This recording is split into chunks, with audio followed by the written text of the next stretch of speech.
Saludos, bienvenidos, encantadísimo de estar una vez más con ustedes en la grata compañía de don Carlos Cuello. Carlos Cuello, hay una nueva rectora en la Universidad Autónoma de Santo Domingo. Por primera vez en 400 y tantos años una Por mujer. primera vez una mujer al frente de esa academia de donde salimos. Cabe felicitarle a nuestra amiga Emma Polanco. Es una mujer, pero que no se amilane. No, tiene pulso y ella tiene valentía como cualquier ser humano, para no decir cualquiera. Información, una experiencia importantísima allí. Así que felicidades para la doctora Emma Polanco. Doctora Emma Polanco. Vamos a hablar hoy de supervisión y vamos a hablar también de cómo andan las reservas internacionales en la República Dominicana. Dos temitas nada más en estos minutos que ustedes gentilmente nos conceden. Vamos a la pausa y retornamos.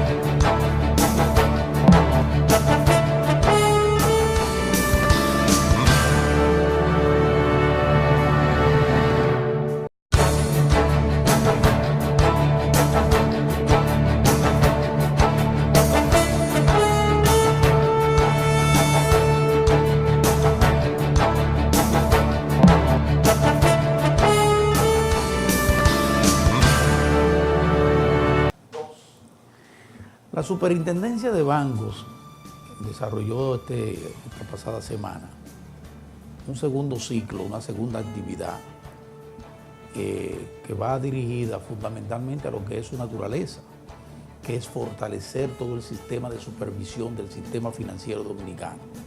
Y se hizo acompañar en esta ocasión de auditores, las firmas de auditores externos, son un componente importante que reclama la ley,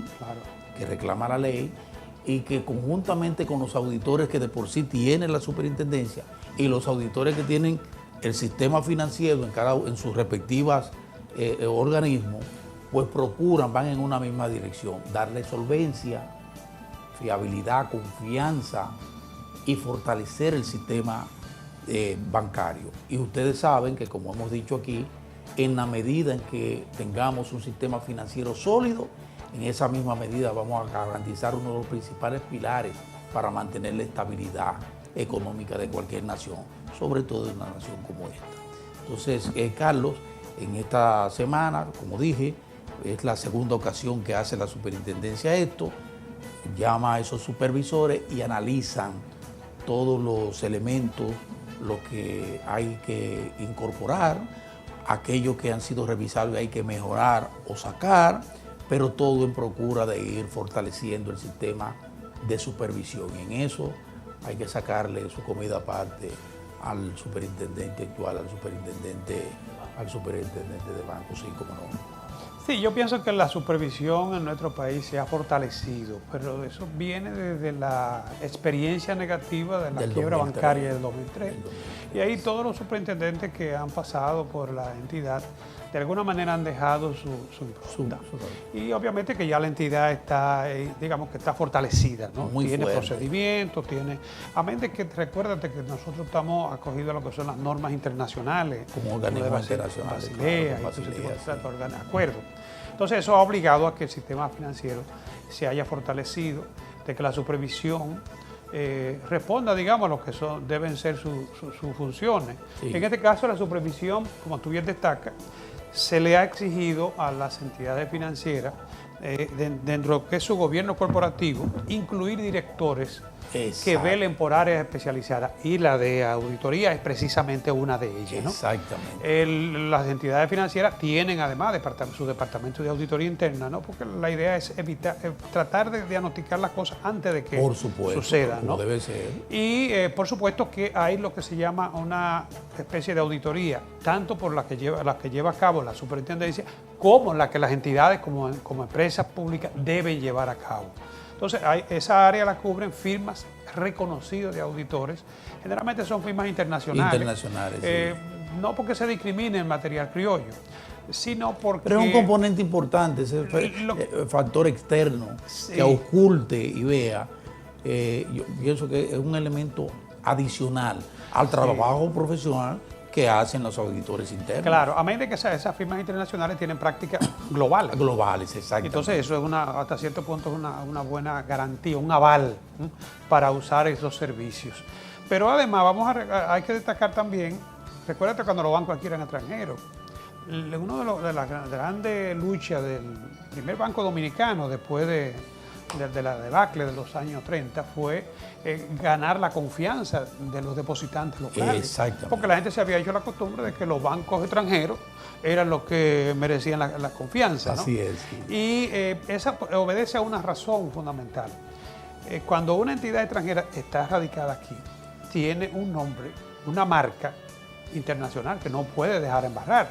O sea que un problema de una marca reconocida multinacionalmente aquí no es un problema de República Dominicana. Por supuesto que no. Es un problema que puede afectar puede la marca. afectar a la matriz. Exacto. Claro. Entonces, no es que se quiera tener una discriminación con lo local, que por demás, esas firmas de auditores, que muchas de ellas o son multinacionales o son locales con algún tipo de alianza multinacional, el personal que usan es dominicano. Así es. Pero obviamente que responde a lo que son a una metodología diseñada por esa firma y que además tiene que estar, digamos, coordinada con la superintendencia de banco. Sí, de hecho, la superintendencia de banco tiene facultad, según la ley, para poder auscultar los análisis que ellos realicen, digamos, para poder auditar el trabajo que ellos han realizado al cliente. Claro. Amén de que le exige también un mínimo de estructura organizacional, que obviamente, claro, una firma pequeña, una firma muy diminuta, pues no puede darse el lujo de tener una estructura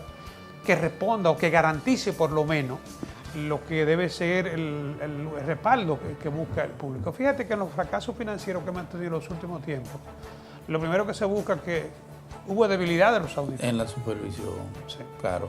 Por eso Luis Armando Asunción, el superintendente de banco, hacía mucho énfasis en la presencia y en la articulación de política con estos auditores externos.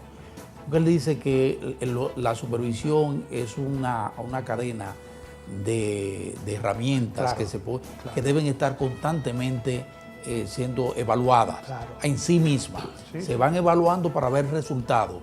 Los resultados que hemos tenido en los últimos años son realmente fabulosos, porque ciertamente, como decía Cuello, luego de la debacle del 2003, con el asunto de que prácticamente el sistema se vino abajo y nos creó una situación de desventaja, una situación tan terrible que casi nos declaran en default. Sí, porque se agregaron otras cosas. Eso se complicó por muchas otras cosas. Por lo que le digo, por el ser la vértebra, la columna vertebral de la economía, es el sistema financiero. Entonces, si eso no está bien supervisado, pues teníamos a cada momento situaciones difíciles. Por eso nosotros articulábamos que tenemos, desde la otra semana venimos apostando a la necesidad de incorporar la supervisión también en otros estamentos, como lo ha pedido el Banco Central y lo ha pedido el Fondo Monetario Internacional en estamentos como las cooperativas de ahorro y crédito, o sea, las que ya han salido de ser un fuero cerrado de sus socios a ser ya intermediarios financieros, o sea, reciben recursos del público y ponen parte de esos recursos también en el público. Ya ahí tienen necesariamente el tema estuvo muy activo, ese tema nosotros lo tocamos la semana pasada, pero esta semana estuvo muy activo. Volvió porque el Banco Central se vio la necesidad de responder a las posiciones que obviamente no les interesa que se cambie el statu quo, ¿no? Sí. Y en esta semana también el hecho Alejandro Fernández publicó un artículo muy interesante sobre la realidad de ese sector, ¿no? Y de la entidad que se dice la cantidad de recursos que mueve y la falta de supervisión.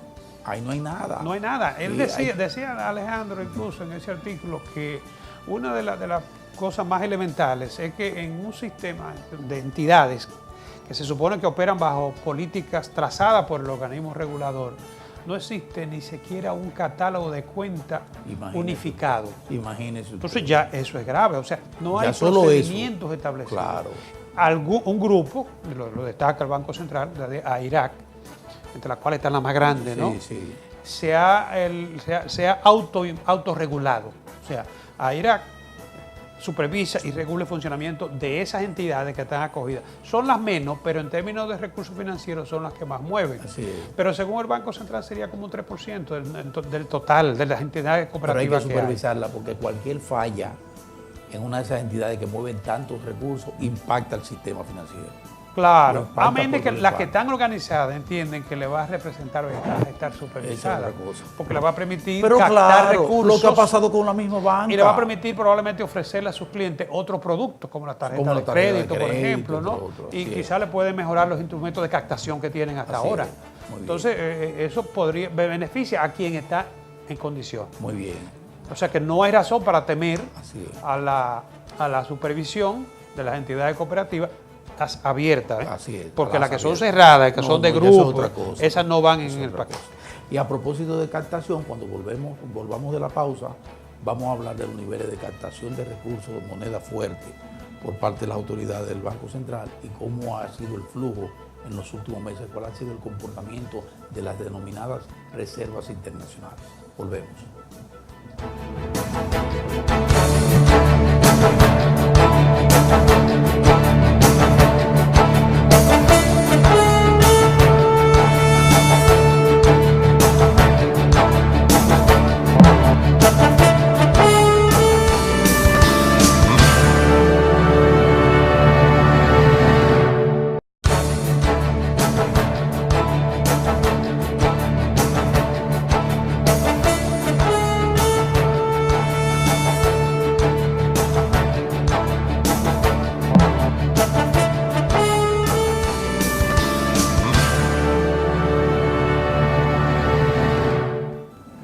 Ustedes saben que una de las virtudes, se puede decir así, de la economía dominicana es que en los últimos años ha dado demostraciones de que está en capacidad de un crecimiento que le permite a su vez tener reservas importantes para responder a un elemento que es importante, como son las importaciones.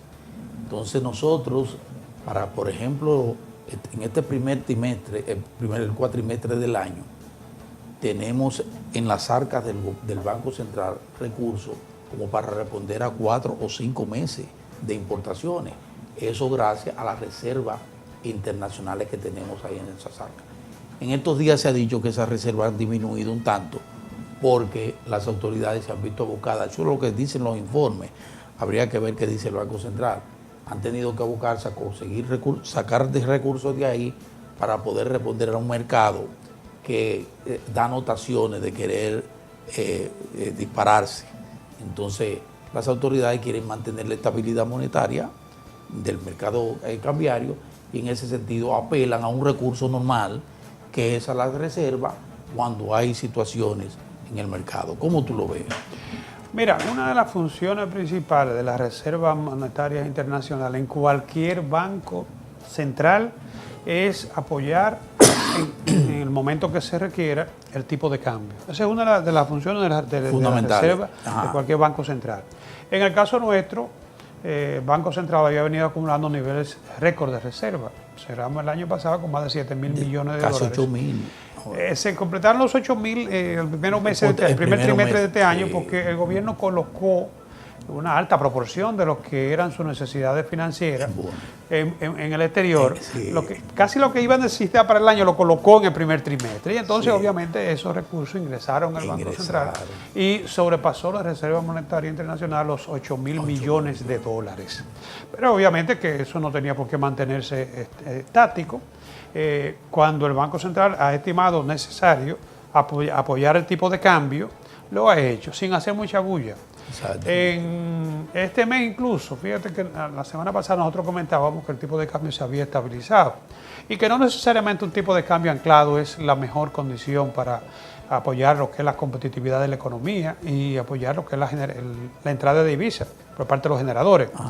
Y sin embargo este mes apenas creo que un puntito se ha variado, de 49, 40, 41, pero se ha mantenido prácticamente frisado el tipo de cambio. Así es. Ahora, otro elemento que puede estar, digamos, motivando al Banco Central a inyectar parte de su reserva es el hecho de que el petróleo ha estado al alza. El año pasado nosotros pagamos petróleo menos de $50 promedio la factura. Y ahora nos acercamos y este año va por los 65. Por los 65. El promedio. Llegamos Entonces, a colocarnos casi en 70. Eso va a requerir alrededor de $1.000 millones más que el año pasado. Así es. Y obviamente que eso debe estar presionando lo que es el mercado cambiario. ¿Por qué no se ha presionado más lo que es la cotización en el mercado libre? Porque si el Banco Central ha estado utilizando parte de sus reservas, para compensar, lo más natural es que lo haga con los grandes demandantes, ¿no? En este caso, probablemente el Banco de Reserva, que es el que financia la refinería. Y eso, gracias a que el Banco Central ha estado utilizando sus reservas, el tipo de cambio se ha mantenido estable. Pero no solamente el tipo de cambio. Hay que recordar que cuando el tipo de cambio se dispara en la economía, todos los precios se disparan. Así es. Y eso ha garantizado también que hayan podido mantener, lo comentábamos la semana pasada, niveles de inflación dentro de lo proyectado. Siempre cuando hay situaciones como esta, donde hay fluctuaciones, algún tipo de inquietud en la economía, uno tiene que apelar y decir qué cosas hacen falta como para que no nos veamos tan presionados y tener que apelar con más frecuencia a esas reservas internacionales, que siempre es bueno tenerla ahí a borbotones, ¿verdad? Eso es importante. Pero ahí viene entonces el asunto de las exportaciones dominicanas, que es un factor nodal. Nosotros hemos tenido, la economía ha cambiado mucho. Nosotros tenemos prácticamente una economía que descansa en los servicios, fundamentalmente en turismo, turismo, remesas, zona franca y exportaciones. Prácticamente. Entonces, las exportaciones, aunque hemos mejorado un poquito, fíjate que el primer cuatrimestre mejoramos cerca de un 8%, hace 8 puntos y tanto por ciento, pero no obstante eso, este tipo de planteamiento, este tipo de situación que se ha generado, vuelve y despierta la necesidad impostergable de que hagamos un mayor esfuerzo. ¿Se ha hecho? Sí, se ha hecho, pero hay que hacer un mayor esfuerzo en ver cómo nosotros mejoramos en forma sustancial nuestra oferta exportadora, porque es una de las formas más sana, más fiable para darle sostenibilidad al proceso de crecimiento, incluso de la economía. Porque el problema es que las exportaciones, aunque han variado, han aumentado, pero jamás en la proporción en que ha aumentado el PIB, o sea, el crecimiento de la economía, ha estado muy por debajo. Entonces, este es un momento en que debemos apelar a darle una manito también a las autoridades monetarias que han seguido con mucho celo el tema de la cambiario, con mucho celo, y esa es su responsabilidad, pero ameritamos de hacer un mayor esfuerzo en materia de las exportaciones. Sí, pero hay que destacar también que es una economía abierta y un país donde las importaciones no tienen control, porque hay de todo. Sí. Y eso requiere obviamente el uso de divisas para importar bienes que probablemente, ¿cómo la compensas que probablemente no son prioritarios? No son prioritarios. Y porque tú dices que las importaciones se incrementaron por materia prima, por importación de maquinaria, bienes de capital, pero no es lo mismo para la economía. Que tú inviertas en un vehículo, por ejemplo, 100 o 200 mil dólares, a que esos mismos recursos se han invertido en una maquinaria para procesar o producir cualquier tipo de bien, y más aún si ese bien se va a exportar con un alto valor agregado. Eso te va a dinamizar la economía. Eso te dinamiza la economía. Si es una jipeta, va a tener un impacto muy... Al contrario, va a demandar más combustible, lubricante, piezas. Por supuesto que sí, por supuesto. Pero por eso, digo, hay que ver la cosa, buscar el lado positivo a todo esto. Y por un lado, esto permite ponderar una vez más el celo de las autoridades por mantener, primero, situaciones que se dan con el incremento mismo de las reservas. El hecho de que hayamos roto los niveles de los 8.000 millones en reserva, ya eso de por sí es toda una hazaña frente a una economía como la nuestra, con muchas limitaciones, con mucho nivel de dependencia y con factores que nos castigan, desde el componente como el petróleo hasta el efecto del componente climático. Nosotros hemos sufrido los embates del clima, y eso también ha consistido en merma considerable en el país. Hay que destacar que las reservas internacionales ya no se tienen en oro, sino que se tienen en moneda dura y en instrumentos del Tesoro, por ejemplo. Y eso, China y Japón son los dos grandes compradores de títulos del Tesoro norteamericano. Así es. Y en el mundo, más de la mitad de las reservas internacionales, los bancos centrales están en títulos del gobierno norteamericano. Pero las reservas tienen un costo. Nosotros, por ejemplo, tenemos una deuda, para ponerte un número, de más de 30.000 millones de dólares. Cuando tú tienes 10.000 millones de reservas, el costo de oportunidad de esa reserva es lo que te está representando en términos financieros, es esa proporción de la deuda que tú tienes ahí frisada en reserva. Yo no digo que no se tenga reserva, hay que tener reserva para respaldar la moneda, pero tienen un costo de oportunidad alto las reservas. Por eso la necesidad de incrementarla, tiene que ser, incrementar los recursos que ingresan. Tratar de que sean equilibradas. Terminamos por hoy. Gracias, hermano. Bueno. Terminamos. Nosotros nos vamos a despedir y esperamos que ustedes tengan la generosidad de retornar con nosotros en una próxima ocasión. Vamos a decirlo así. Nos vemos.